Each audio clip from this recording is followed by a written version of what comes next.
Hello Internet, my name is David and this down here is Harold. I'm not going to be showing you Harold today, he's a little pissed at me.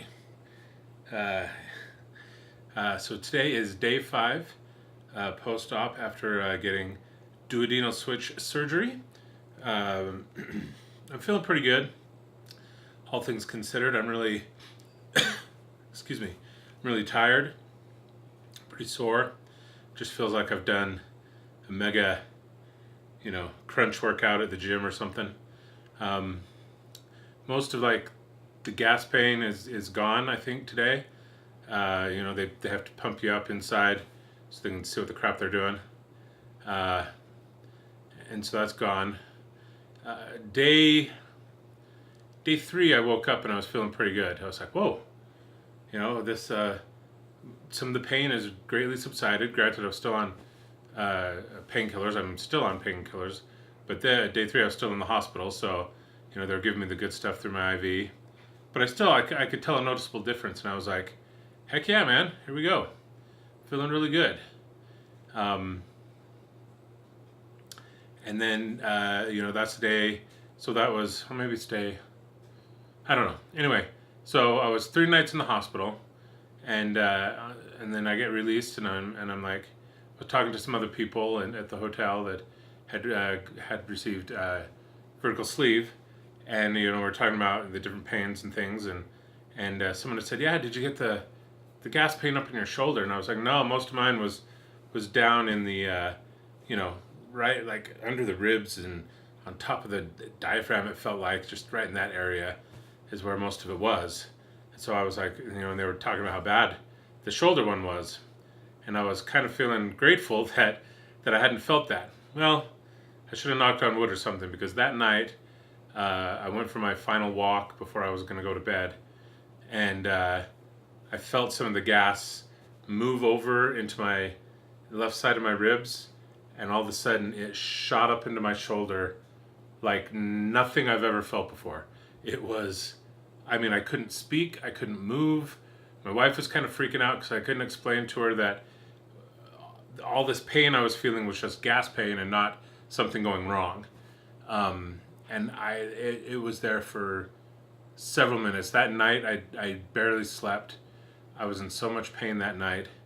And because I couldn't find a good position to lay without all the gas just hurting. And it was like it picked that day to just kick my ass. And then the next day was flying home, and I was pretty uncomfortable because I didn't sleep, and I was trying to get in these positions, so my back was sore from trying to lay all night and get comfortable, and so the plane ride kind of sucked. But today, so I got home yesterday. And I was going to record stuff while I was there in Mexico. I was going to record stuff right after. I didn't.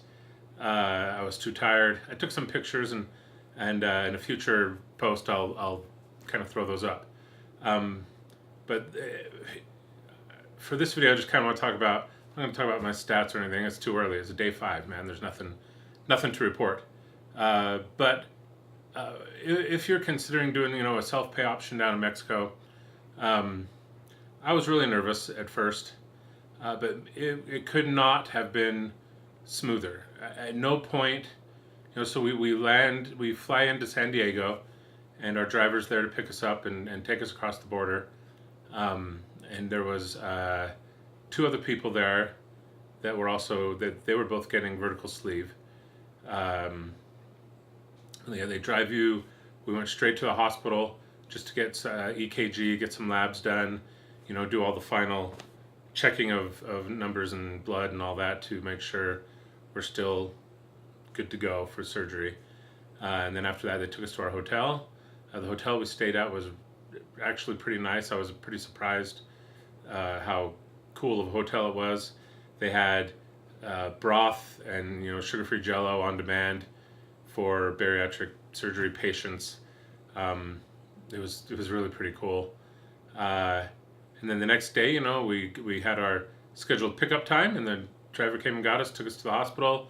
You switch into your gown, you You talk to a couple other doctors, final checkups and everything, get you hooked up to your IV. Then you're in for surgery. My surgery, so I had a duodenal switch. My surgery they had estimated would be about 2.5 hours. I ended up being in there for 5 hours.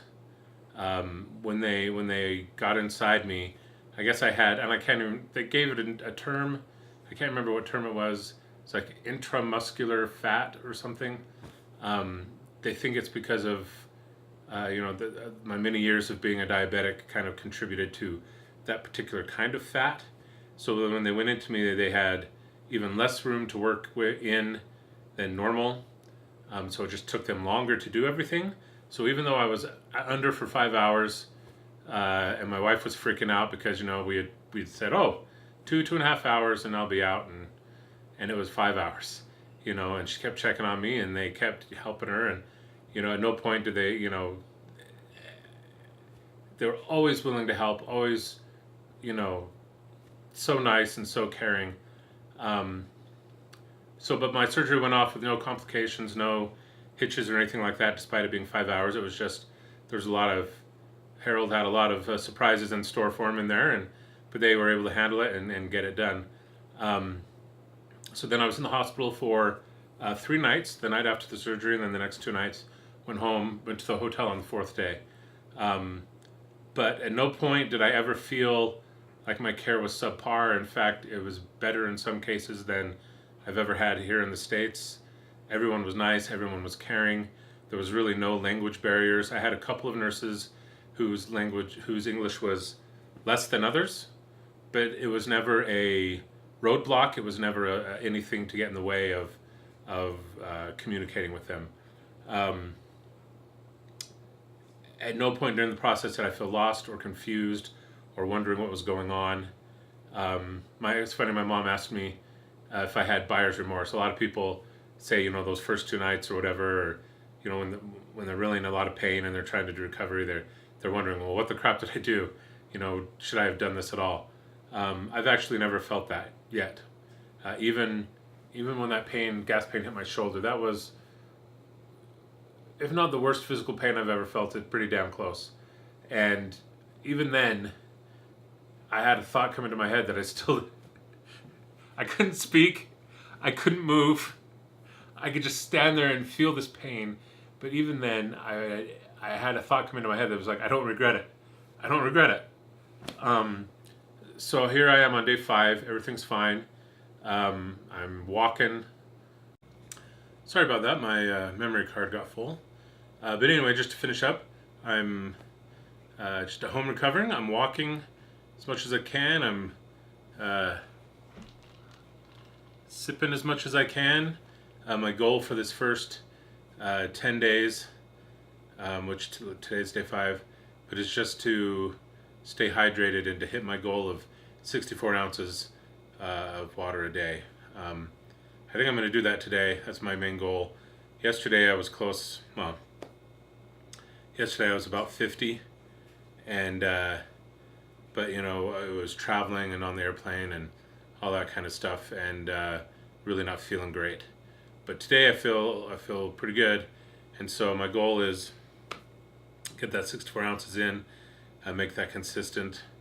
My doctor has set me up on kind of a 10-day clear liquid diet, and then the next 10 days is the thick liquid diet. I'll talk more about that when we get there. But anyway, I'm back. Things are good. No buyer's remorse. Still a little bit of pain, but that's to be expected. I'm kind of saving my remaining pain pills for maybe the evening when I'm trying to sleep, if I need them. Right now, I'm feeling pretty good, and so I don't know if I'll take one for the rest of the day. But anyway, thank you so much for watching. Thank you for everybody that had left me comments while I was in the hospital and wanting to hear an update. The support that I've already felt from the weight loss community here on YouTube has been awesome. I love the people I've kind of made connections with, and thank you so much for watching, and I'll see you later.